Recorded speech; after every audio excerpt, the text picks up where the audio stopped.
One thing that I was surprised at when I became a parent was how difficult the discipline of discipline is, of actually being consistent and accountable for my discipline that I'm doing with my child.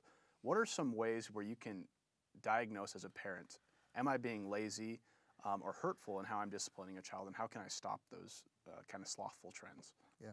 Well, I think one thing certainly is a husband and wife can be a reality check for each other, and they can help one another. And sometimes say, "Hey, honey, you're letting him get away with murder here," or "You're really being pretty severe."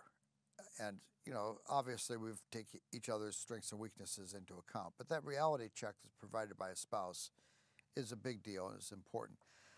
I think also one of the things we realized is that maybe it's just Margie and me, but because of our laziness, when our kids were behaving well, we would begin to get lazy. We'd overlook things. We'd remind them. We'd cajole them. We would raise our voice. We'd try to avoid discipline, and then they would get more and more out of hand. And then one day we'd look at each other and say, "We've got a mess here.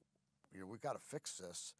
And we would redouble our efforts and get our focus again. Okay, we're going to discipline defiant behavior.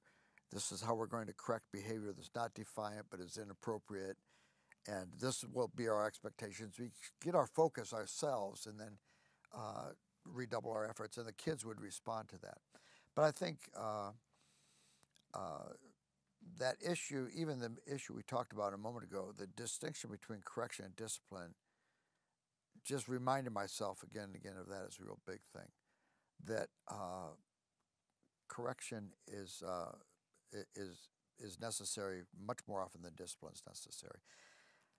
I think also there's one of the ways that we get derailed in discipline is we personalize the disobedience and we make it about us.